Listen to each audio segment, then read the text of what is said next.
Papua itu adalah bagian dari NKRI. Papua itu harus kita berikan perhatian khusus. Langit Manokwari pagi itu cerah banget. Angin laut terasa lembut nyapu wajah dan aroma garam bercampur semangat warga yang udah dari subuh nunggu di Bandara Rendani. Hari itu bukan hari biasa. Wapres Gibran Rakabuming Raka datang lagi ke Papua Barat. Suasana bandara berubah kayak pesta rakyat. Musik tradisional menggema, tarian adat bergantian, dan senyum-senyum tulus bermunculan di mana-mana. Begitu pesawatnya mendarat, sorak-sorai langsung pecah. Warga berebut pengen lihat langsung anaknya Pak Jokowi itu. Ada yang teriak, "Selamat datang Wapres muda kami." Ada juga ibu-ibu yang sambil ngelap air mata, bilang pelan, persis bapaknya dulu. Sentuhan emosional itu nyata banget, bukan karena jabatan, tapi karena rasa kedekatan yang tumbuh dari dulu. Gibran turun dari pesawat dengan senyum khasnya. Nggak kaku, nggak jaga jarak, dia langsung menyelami satu persatu tokoh adat yang nyambut pakai pakaian tradisional Papua Barat. Di kepalanya, mereka sematin mahkota kasuari, simbol kehormatan tertinggi dari masyarakat Papua Barat. Sontak suasana makin hangat. Bukan cuma upacara penyambutan, tapi kayak pertemuan antara saudara lama yang akhirnya ketemu lagi.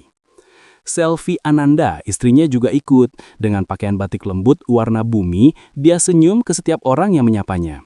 Anak-anak kecil yang nari sambil bawa noken bahkan disapa langsung. Ada satu anak kecil yang malu-malu nyodorin bunga, dan Selvi dengan lembut nerima sambil nunduk, bilang, "Terima kasih, cantik banget ya kamu." Sederhana, tapi momen itu bikin semua yang lihat tersenyum lebar. Yang menarik, Gibran gak langsung masuk ke mobil dinas. Dia malah milih berdiri beberapa saat di tengah warga, ngobrolingan. Ada bapak-bapak yang nyeletuk, "Pak Wapres, kapan Papua ini jadi kayak Solo?"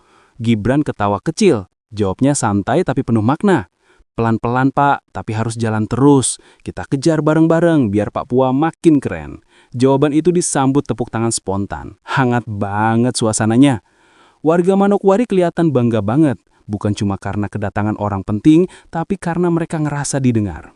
"Baru kali ini ada pemimpin muda datang, ngelihat langsung kami, nggak cuma lewat laporan," kata seorang mama-mama pedagang di depan bandara. Kata-kata itu sederhana, tapi berat maknanya. Ada rasa dihargai yang selama ini mungkin jarang mereka rasain. Di sisi lain, Gibran kelihatan benar-benar nyerap suasana. Matanya ngelihat ke arah bukit-bukit hijau di kejauhan, lalu ke wajah-wajah orang Papua yang penuh harapan. Seolah dia ngerti, Papua ini bukan cuma wilayah di ujung timur, tapi bagian dari hati Indonesia yang penuh warna, yang harus dirangkul, bukan disisihkan. Yang bikin tambah mengharukan, banyak warga tua yang bawa foto-foto lama waktu Presiden Jokowi dulu datang ke Papua. Mereka tunjukin foto itu ke Gibran, sambil senyum bangga. "Dulu bapakmu datang, sekarang kamu yang datang. Papua ini nggak pernah lupa," kata mereka. Gibran kelihatan menahan haru. Dia angguk pelan, lalu bilang, "Saya datang bukan cuma nostalgia, tapi mau terusin perjuangan beliau." Begitu rombongan mulai jalan keluar bandara, sorak-sorai makin ramai. Ada yang ngibarin bendera merah putih kecil, ada yang teriak nama Gibran dari jauh. Tapi yang paling nyentuh, ada sekelompok anak muda Papua yang teriak lantang, "Papua bangkit bareng Gibran." Kalimat itu kayak mantra semangat yang menggetarkan udara Manokwari pagi itu. Dan di tengah semua euforia itu, satu hal terasa jelas. Gibran bukan datang sekedar tugas protokoler. Dia datang dengan hati, dengan niat buat dengar langsung denyut kehidupan masyarakat Papua. Kedatangannya bukan sekedar kunjungan kerja, tapi simbol harapan baru. Bahwa Papua nggak lagi dilihat dari jauh, tapi dipeluk erat dari dekat. Sebuah awal yang hangat, dan mungkin titik balik besar buat tanah Papua. Sejak pertama kali menjabat, banyak yang heran kenapa Wapres Gibran sering banget ke Papua. Bukannya di Jakarta aja udah sibuk. Tapi kalau ditanya langsung, dia jawab santai. "Ya karena Papua ini penting banget bro." Kalimatnya ringan tapi ngena. Gibran tahu betul, Papua bukan cuma soal jarak yang jauh, tapi tentang janji yang harus ditepati. Janji buat bikin Indonesia Timur berdiri sejajar, bukan tertinggal. Setiap kali ke Papua, Gibran datang bukan dengan gaya pejabat yang cuma pidato. tapi dengan energi anak muda yang pengen kerja nyata. Dia pengen ngeliat langsung apa yang udah jalan, mana yang masih mandek. Kalau mau bangun, ia harus tahu lapangan, katanya waktu ditanya wartawan di Manokwari. Nggak bisa cuma baca laporan dari media kerja. Jawaban itu simpel, tapi menunjukkan gaya kepemimpinannya. Cepat, praktis, dan pengen hasil nyata. Papua buat Gibran itu semacam proyek hati. Dia tahu dari dulu banyak program yang digembar-gemborin tapi hasilnya belum terasa ke rakyat kecil. Makanya dia pengen ubah pendekatannya. Bukan cuma kasih anggaran, tapi juga ngawasin langsung biar uangnya benar-benar nyentuh masyarakat. Dana besar itu tanggung jawab besar, katanya waktu rapat bareng pejabat daerah. Ucapannya tegas, tapi tetap sopan. Waktu di Manokwari kemarin, dia sempat ngomong kalau pembangunan Papua itu harus 2 kali lebih cepat dari wilayah lain. Bukan karena ambisi, tapi karena Papua sempat ketinggalan. Kita nggak bisa santai-santai, ujarnya. Kalau yang lain lari, kita harus sprint. Kalimat itu disambut tepuk tangan. Gaya bicaranya emang khas, lugas, tapi berapi-api. Kayak anak muda yang benar-benar punya visi. Gibran juga sadar Papua punya potensi gede banget. Dari alamnya, hasil bumi, sampai budaya yang luar biasa kaya. Tapi selama ini, potensi itu belum dimaksimalkan. Dia pengen ubah cara pandang itu. Papua bukan daerah beban, tapi daerah masa depan, katanya. Dan di situ orang-orang mulai ngerti, kunjungan bolak-balik Gibran ke sini bukan karena seremonial, tapi karena dia lagi nyiapin fondasi buat masa depan yang besar. Buat masyarakat Papua sendiri, kehadiran Gibran terasa beda. Anak muda, tapi serius, kata seorang tokoh adat. Nggak banyak gaya, tapi kelihatan kerja. Mereka ngerasa Gibran datang bukan buat pencitraan, tapi buat bener-bener dengerin keluhan. Kadang, dia sengaja ngelangkah keluar dari rombongan resmi, ngobrol sama pedagang kecil, tanya harga bahan pokok, atau cuma salaman sambil senyum. Hal kecil, tapi bikin orang merasa dihargai. Menariknya, Gibran juga sering bawa ide-ide baru buat diterapkan di Papua. Kayak waktu dia bilang pengen ada pelatihan digital buat anak muda Papua supaya bisa jual produk lokal ke pasar nasional bahkan internasional. Zaman sekarang semua serba online, masa Papua nggak ikut nimbrung? Katanya dengan nada bercanda. Semua yang dengar ketawa, tapi sadar itu ide serius yang bisa ubah hidup banyak orang. Buat Gibran, Papua itu bukan cuma destinasi kerja, tapi semacam ladang semangat. Tiap kali dia ke sana, dia ngerasa dapat energi baru. Dia bilang mereka ini tulus banget, nggak banyak protes tapi kerja kerasnya luar biasa. Itu sebabnya tiap pulang dari Papua, dia selalu bawa cerita dan inspirasi. Kadang malah dia bawa oleh-oleh kecil dari warga, hasil kerajinan tangan, noken, atau ukiran kayu, yang katanya jadi pengingat bahwa tugasnya belum selesai. Kalau dilihat dari luar, mungkin orang bakal mikir, kunjungan Wapres itu cuma rutinitas biasa. Tapi di balik itu ada visi besar yang sedang disusun pelan-pelan. Gibran lagi nyusun peta jalan biar Papua bisa ngejar ketertinggalan. Bukan dengan janji manis, tapi dengan langkah konkret.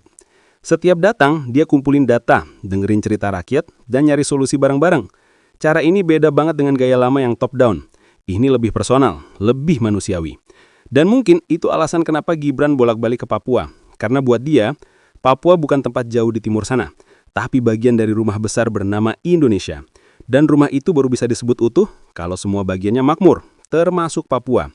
Jadi selama masih ada yang harus dibenahi, jangan heran kalau Wapres muda itu bakal terus balik lagi, dan lagi. Karena di matanya, Papua bukan ujung negeri, tapi awal dari masa depan yang lebih cerah. Dari awal, Gibran udah punya cara pandang yang beda soal Papua. Dia nggak mau Papua cuma jadi penonton dalam pembangunan Indonesia. Dia pengen Papua jadi pemain utama, daerah yang punya kebanggaan sendiri. Papua itu kaya banget, cuma tinggal dikasih kesempatan buat unjuk gigi. Katanya waktu ngobrol santai bareng wartawan di sela kunjungan ke Manokwari. Kalimat itu sederhana, tapi nancep banget. Visi Gibran nggak muluk-muluk, tapi jelas. Bikin Papua maju secepat mungkin. Bukan cuma dari sisi bangunan fisik, tapi juga manusianya. Dia pengen pendidikan di Papua digenjot. Anak-anak Papua bisa sekolah tinggi, tanpa harus ninggalin tanah kelahirannya. Kita bantu bikin fasilitasnya dulu. Sekolah bagus, guru cukup, baru hasilnya kelihatan. Ucapnya. Gaya bicaranya tenang, tapi penuh keyakinan. Bikin orang yang dengar percaya. Dia juga sadar kalau pembangunan itu nggak bisa satu arah. Nggak bisa cuma pemerintah pusat doang yang atur. Gibran pengen sistemnya kolaboratif, antara pusat dan daerah saling isi. Pemerintah pusat kasih fasilitas, tapi daerah harus jaga dan kembangkan. Katanya waktu rapat bareng pejabat Papua Barat. Ucapinya tegas, tapi disampaikan dengan gaya anak muda yang nggak menggurui. Salah satu yang dia soroti banget adalah soal pemerataan ekonomi. Dia pengen masyarakat Papua ngerasain hasil pembangunan langsung, bukan cuma dengar kabar di berita. Makanya, dia terus dorong agar dana otonomi khusus benar-benar dipakai buat kebutuhan masyarakat. Jangan sampai dana besar cuma jadi angka di laporan. Katanya, ucapinya bikin suasana rapat langsung hening. Semua sadar pesan itu serius. Selain itu, Gibran juga punya rencana besar buat dorong sektor pertanian dan UMKM di Papua. Papua ini tanahnya subur banget. Kalau dikelola benar bisa jadi lumbung pangan timur Indonesia. Katanya semangat. Dia juga mau anak muda Papua dilatih digital, biar bisa jual hasil lokal lewat platform online. Kita bantu mereka masuk pasar nasional, nggak usah kalah sama daerah lain. Lanjutnya, kalimat itu disambut tepuk tangan panjang. Yang menarik, Gibran nggak cuma ngomong, dia juga minta data konkret. Saya mau lihat angka, bukan asumsi, ujarnya. Dia tahu kalau tanpa data, visi cuma jadi wacana. Jadi setiap kali turun ke daerah, dia selalu minta laporan lapangan. Berapa sekolah yang udah dibangun, berapa jalan yang udah diaspal, dan berapa banyak warga yang udah ngerasain manfaat program. Detail banget, tapi itulah caranya biar semua kerja benar-benar terukur. Gibran juga punya satu keyakinan kuat. Papua harus jadi simbol kemajuan Indonesia bagian timur. Biar nanti orang luar negeri datang, mereka bisa bilang, wah ini Papua yang dulu katanya tertinggal, sekarang keren banget. Katanya dengan nada setengah bercanda tapi serius. Semua yang denger ngakak, tapi di balik tawa itu, ada semangat yang nyata. Papua memang tantas dapat panggung besar. Dia tahu tantangannya nggak gampang, medan berat, jarak jauh, birokrasi kadang lambat, tapi Gibran nggak gentar. Kalau niatnya bener, pasti bisa. Katanya, Papua ini nggak butuh kasihan, Papua butuh kesempatan. Kata-kata itu bikin banyak orang terdiam. Simple, tapi ngena ke hati. Karena di situ tersimpan pesan besar bahwa keadilan bukan soal lokasi, tapi soal niat untuk nyamain langkah. Visi Gibran juga nggak berhenti di pembangunan fisik aja. Dia pengen Papua maju dengan identitasnya sendiri. Kita bangun, tapi jangan hilangin jati diri. Budaya Papua itu keren, harus tetap hidup. Katanya waktu ketemu tokoh adat. Dia percaya modernisasi nggak harus ngapus tradisi. Dua hal itu bisa jalan bareng, asal dijaga seimbang. Dan mungkin itulah yang bikin visi Gibran beda. Dia nggak cuma pengen Papua mengejar daerah lain, tapi melampaui. Papua dengan kekayaan alam, budaya, dan semangat rakyatnya punya peluang buat jadi contoh nasional, kalau dikasih ruang. Gibran paham itu, dan dia lagi berusaha buka jalan selebar-lebarnya. Karena buat dia, kemajuan Indonesia nggak akan sempurna tanpa Papua yang berdiri di garis depan, bukan di belakang. Kalau biasanya pejabat cuma dateng, pidato, terus balik, Gibran beda. Di Manokwari, dia nunjukin kalau kerja nyata itu harus turun langsung. Begitu sampai, dia nggak duduk lama di ruang rapat. Malah bilang ke stafnya, ayo kita joan, saya mau lihat sendiri. Kalimat itu bikin semua orang di sekitarnya sedikit kaget, tapi juga kagum. Karena dari situ kelihatan, dia nggak mau cuma denger laporan manis, dia mau bukti nyata di lapangan. Langkah pertamanya adalah ngecek proyek-proyek yang katanya udah berjalan. Dari sekolah, rumah sakit, sampai pasar rakyat. Dia datang tanpa banyak seremoni, bahkan kadang tanpa pengawalan berlebihan. Di satu titik, dia berhenti di sebuah sekolah dasar yang masih setengah jadi. Murid-muridnya belajar di ruangan darurat dari papan kayu. Gibran diem sebentar, lalu bilang pelan ke pejabat daerah. Ini nggak bisa dibiarkan lama-lama. Nada suaranya tegas, tapi matanya kelihatan sedih. Setelah itu, dia lanjut ke puskesmas di pinggiran Manokwari. Di sana, alat medisnya masih minim, tapi semangat tenaga kesehatannya luar biasa. Gibran sempat ngobrol sama salah satu perawat muda yang bilang kalau mereka sering kekurangan obat. Kami bertahan, Pak, karena kami cinta masyarakat, katanya sambil senyum kecil. Gibran cuma bisa jawab, kamu luar biasa, nanti saya bantu percepat kiriman alat dan obat. Janjinya nggak muluk, tapi nyata. Itu yang bikin banyak orang percaya. Pas sore menjelang, Gibran malah minta mampir ke pasar. Saya pengen tahu harga-harga di sini, katanya. Warga kaget, tapi seneng banget. Di pasar, dia jalan santai, nyapa pedagang, nanya harga sayur, ikan, sama bumbu dapur. Ada mama-mama Papua yang sempat bercanda, Pak Wapres mau belanja juga kah? Gibran ketawa, jawabnya, belanja hati aja mama. Semua yang dengar langsung ngakak. Tapi dari obrolan kecil itu, dia dapat info penting. Harga bahan pokok di Papua masih jauh lebih mahal dari daerah lain, dan itu jadi catatan serius buat dia. Malamnya, di sela-sela jadwal rapat, Gibran sempat mampir ke panti asuhan kecil di Manokwari. Anak-anak langsung lari nyamperin, teriak, Pak Gibran, dengan mata berbinar. Gibran langsung jongkok, nyapa satu-satu, nanya nama, cita-cita, dan bahkan sempat bercanda, siapa yang mau jadi wakil presiden selanjutnya? Semua ketawa. Sebelum pulang, dia kasih hadiah kecil, bukan buat pencitraan, tapi karena kelihatan tulus dari ekspresinya. Yang bikin banyak orang salut, Gibran gak canggung sama siapapun. Mau sama pejabat, rakyat kecil, anak-anak, semua diperlakukan sama. Dia ngobrol bukan karena kamera, tapi karena emang pengen tahu cerita mereka. Dan disitulah kerennya, gaya kepemimpinan yang lebih manusiawi yang bikin orang merasa didatangi, bukan diperiksa. Di tengah padatnya agenda, Gibran juga sempat ngumpul bareng pemuda Papua di lapangan bola kecil di belakang kantor bupati. Dia ikut main bola bareng mereka. Bajunya basah, rambutnya acak-acakan, tapi mukanya sumringah. Main di sini tuh beda, udaranya seger, semangatnya gila, katanya sambil ketawa. Anak-anak Papua yang ikut main kelihatan bangga banget. Pak Wapres aja mau main bareng kami, kata salah satu anak muda dengan mata berbinar. Aksi kecil kayak gitu mungkin terlihat sepele, tapi dampaknya besar banget. Karena di situ Gibran nunjukin bahwa kedekatan bisa jadi jembatan buat ngebangun kepercayaan. Papua butuh itu. Pemimpin yang mau datang bukan cuma buat ngasih janji, tapi buat merasakan langsung kehidupan mereka. Dari bola di lapangan sampai tawa di pasar, semua jadi simbol kalau Gibran bener-bener turun tangan. Waktu malam makin larut, Gibran duduk di teras penginapan sederhana tempat dia nginap. Angin laut meniup lembut, bintang-bintang bertebaran di langit Manokwari. Dia ngeliatin jauh ke arah bukit dan ngomong pelan ke stafnya. Kalau Papua bisa maju, Indonesia bakal jauh lebih kuat. Kalimat itu terdengar tenang, tapi syarat makna. Karena dia tahu, setiap langkah kecil hari ini bakal jadi fondasi besar buat masa depan. Dan malam itu, setelah semua agenda selesai, warga masih kumpul di sekitar penginapan, cuma buat melambai dan teriak, "Terima kasih Pak Gibran." Suara mereka mungkin kecil di tengah hiruk-pikuk dunia politik, tapi artinya besar. Mereka percaya. Karena buat rakyat Papua, pemimpin yang mau turun ke tanah mereka, yang mau dengar dan main bareng mereka, bukan cuma pejabat, tapi saudara. Dan itu yang bikin kunjungan Gibran kali ini terasa beda. Bukan kunjungan kerja, tapi kunjungan hati. Kunjungan Gibran di Manokwari kali ini emang beda auranya. Dari awal udah kerasa kalau dia datang bukan buat formalitas. Setiap langkahnya selalu berujung di satu hal, ketemu warga.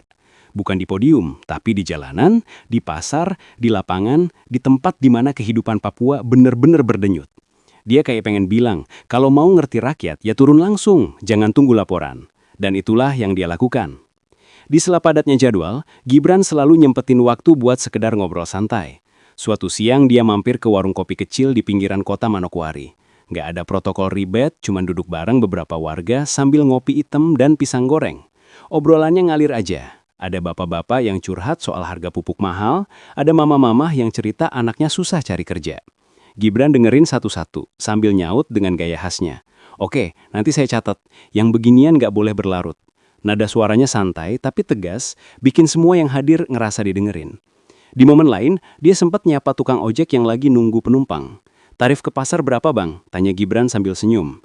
Si tukang ojek yang awalnya bengong langsung jawab, 10.000 Pak, tapi kalau jauh bisa 20. Gibran ketawa kecil. "Masih murah ya, tapi bensinnya mahal ya." Tukang ojek itu langsung nyengir. "Nah itu dia Pak, obrolan sederhana tapi jujur." Dan kadang dari percakapan ringan kayak gitu, Gibran dapat lebih banyak insight daripada dari setumpuk laporan resmi. Yang paling ngena mungkin waktu dia mampir ke rumah kecil di kampung pinggiran buat nyapa warga. Di sana ada seorang ibu yang masak dengan tungku kayu. Anak-anaknya duduk di lantai tanah, tapi matanya berbinar waktu lihat Gibran datang. Si ibu bilang pelan, "Kami nggak minta banyak Pak, asal anak-anak kami bisa sekolah dan makan cukup aja." Gibran menunduk, nadanya pelan. "Itu yang harus kita perjuangin bareng Bu." Ucapannya nggak panjang, tapi terasa tulus banget. Setelah itu Gibran sempet main sama anak-anak di lapangan kampung. Mereka nyodorin bola plastik ngajak main. Gibran nyaut tanpa mikir, "Ayo, siapa takut?" Dia ikut lari, ketawa bareng anak-anak, sampai bajunya kotor. Tapi di situ kelihatan sisi lain seorang wapres. Sederhana, hangat, nggak jaga jarak. Anak-anak ketawa ngegakak. Warga yang nonton dari pinggiran lapangan pun ikut senyum bangga. Jarang-jarang ada pejabat mau main bola bareng anak-anak kampung, bisik seorang bapak. Sore harinya dia sempat mampir ke pasar lagi, tapi kali ini bukan buat ngecek harga, melainkan cuma buat sapa warga yang kemarin dia temuin. Mama-mama pedagang teriak dari jauh, "Pak Gibran, datang lagi Dia balas dengan lambaian tangan, "Iya mama, saya janji balik." Semua tertawa. Suasana pasar yang biasanya bising tiba-tiba berubah jadi hangat. Ada rasa kedekatan yang tumbuh, bukan karena kekuasaan, tapi karena kehadiran yang tulus. Gibran juga tahu cara ngasih semangat tanpa terdengar menggurui. Waktu ngobrol sama sekelompok anak muda Papua, dia bilang, "Kalian ini keren-keren, tinggal dikasih kesempatan aja. Jangan takut bersaing. Papua punya potensi besar, tinggal kita garap bareng." Kalimat itu diucapin dengan gaya santai, tapi efeknya luar biasa. Anak-anak muda itu langsung semangat, matanya berbinar penuh keyakinan. Malumnya sebelum balik ke penginapan, Gibran sempat duduk di teras kecil ngeliatin langit Manokwari yang penuh bintang. Suara jangkrik terdengar samar. Angin laut berhembus pelan. Dia bilang ke ajudannya, "Yang kayak begini nih bikin saya betah datang ke Papua. Orang-orangnya tulus banget." Kalimat sederhana tapi jujur banget dari hati seorang pemimpin muda yang mulai ngerti arti kehadiran. Bukan cuma memimpin, tapi benar-benar hadir di tengah rakyat. Dan dari semua momen itu, satu hal makin jelas. Gibran gak cuma datang buat kerja, tapi buat membangun koneksi manusiawi. Bukan sekedar proyek, tapi rasa saling percaya. Karena buat dia, Papua bukan angka di peta pembangunan, tapi wajah-wajah yang punya harapan, punya mimpi dan pantas diperjuangin. Malam itu, suara tawa anak-anak di kejauhan masih terdengar, bercampur dengan nyanyian lembut ombak. Gibran tersenyum kecil. Di matanya Papua nggak lagi sekedar tujuan kerja. Papua adalah panggilan, tempat di mana hati dan tanggung jawabnya bertemu. Dan mungkin itulah alasan kenapa setiap kali dia datang ke sini suasana selalu berbeda. Hangat, hidup, dan penuh harapan baru. Begitu Put yang Domingo Gibran mendarat di Manokwari, suasananya langsung beda. Dari jauh udah kelihatan barisan warga yang nunggu di pinggir jalan, bawa bendera kecil, spanduk bertuliskan, "Selamat datang Mas Gibran di tanah Papua." Teriakan anak-anak bercampur sama suara tifa, bikin udara sore itu penuh semangat. Begitu mobil rombongan lewat, warga langsung melambaikan tangan. Ada yang nyebut nama Gibran, ada juga yang nyeletuk, mirip sekali sama bapaknya. Suasana kayak pesta kecil, meriah tapi anget banget. Buat banyak orang di Papua, kedatangan Gibran bukan sekedar kunjungan pejabat. Ada rasa nostalgia yang kuat. Dulu, waktu Pak Jokowi sering ke Papua, setiap kunjungan selalu meninggalkan cerita, dari jalan yang mulai dibangun sampai pasar yang dibenahi. Sekarang, mereka ngelihat sosok Gibran datang dengan energi baru, tapi tetap membawa semangat yang sama kayak ayahnya. Kalau dulu Pak Jokowi datang bawa harapan, sekarang anaknya datang bawa keberlanjutan, kata seorang bapak di tepi jalan sambil senyum bangga. Gibran sendiri kelihatan cukup haru dengan sambutan itu. Dari balik jendela mobil, dia beberapa kali ngeluarin tangan buat dadah ke warga. Kadang malah minta mobil berhenti sebentar cuma buat salaman. Ada momen kecil tapi berkesan. Seorang mama Papua ngasih kalung rajut warna-warni ke Gibran sambil bilang, "Ini tanda kasih dari kami, Pak." Gibran nerima dengan mata berkaca-kaca, terus jawab pelan, "Terima kasih, Mama. Papua selalu di hati." Kalimat sederhana, tapi berhasil nyentuh semua yang lihat. Di lapangan tempat acara penyambutan, musik tradisional Papua menggema.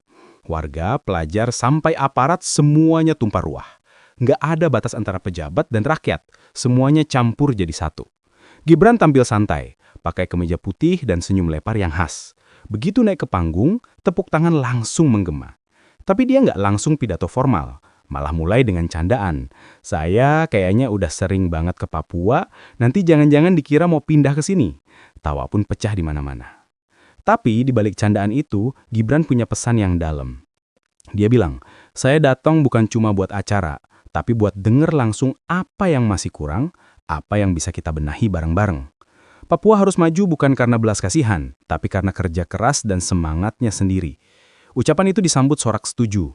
Banyak warga yang manggut-manggut, karena kata-kata itu bukan basa-basi, tapi cerminan niat nyata. Setelah acara, Gibran diajak ke tenda kecil tempat para tetua adat duduk. Mereka ngobrol hangat, tanpa naskah, tanpa protokol kaku. Seorang tokoh adat bilang, "Kami ingat dulu bapamu datang bawa jalan, jembatan, dan listrik. Sekarang kami senang, anaknya datang bawa semangat baru." Gibran tersenyum rendah hati. "Saya cuma nerusin apa yang udah dirintis. Yang penting, Papua harus makin bersinar." Obrolan itu penuh rasa hormat. Dua generasi yang saling mengerti tanpa perlu banyak kata. Yang bikin momen itu makin spesial adalah cara warga memperlakukan Gibran bukan sebagai pejabat, tapi sebagai anak rumah. Banyak yang teriak, "Mas Gibran, foto dulu Pak." Dia pun nggak nolak. Bahkan sempat bercanda sama beberapa anak muda yang ngajak selfie sambil bilang, "Nanti upload ya, biar trending di Papua." Semua ketawa lepas. Di situ terlihat jelas gimana Gibran bisa ngerobohin jarak antara pemimpin dan rakyatnya dengan gaya yang ringan tapi tulus. Sore makin turun tapi suasana belum mau reda. Warga masih ramai di pinggir jalan, berharap bisa salaman sebentar. Gibran pun turun lagi dari mobil, jalan santai sambil nyapa satu-satu. Seorang bapak tua nyentuh bahunya dan bilang, "Lihat kamu datang kayak lihat Pak Jokowi muda dulu." Gibran cuma senyum kecil, matanya berkaca-kaca, terus jawab pelan, "Semoga saya bisa terus belajar kayak beliau." Jawaban yang tenang tapi penuh makna. Malamnya, di tengah suasana yang mulai sepi, Gibran duduk di beranda hotel sambil ngelihat langit Papua yang gelap tapi bertabur bintang. Dia kelihatan merenung lama. Bagi dia, sambutan tadi bukan cuma bentuk sukacita, tapi juga amanah besar. Harapan yang dititipkan warga Papua terasa nyata, berat tapi juga indah. Mungkin di sanalah dia ngerasa kalau hubungan antara dirinya dan Papua bukan sekedar agenda kerja, tapi hubungan hati yang udah kebentuk sejak lama lewat jejak ayahnya dulu. Papua malam itu tenang, tapi penuh cerita. Dari sorak tawa warga sampai tepukan di bahu, semuanya punya arti. Dan mungkin di balik senyum lelahnya, Gibran sadar satu hal. Perjalanan ini baru mulai. Tapi dengan cinta dan sambutan hangat dari tanah ini, dia tahu langkahnya bakal selalu punya arah. Papua udah nerima dia bukan cuma sebagai wapres, tapi sebagai bagian dari keluarga besar yang sama, yaitu keluarga Indonesia. Pagi di Manokwari dimulai dengan udara sejuk dan suara ayam kampung yang bersahutan. Gibran udah siap dari pagi, agenda padat menunggunya. Tapi semangatnya masih sama, tinggi banget. Hari itu, dia mau meninjau beberapa proyek pembangunan yang katanya jadi prioritas utama buat percepatan ekonomi Papua. Dari jalan raya, pelabuhan, sampai sekolah baru yang lagi dikerjain.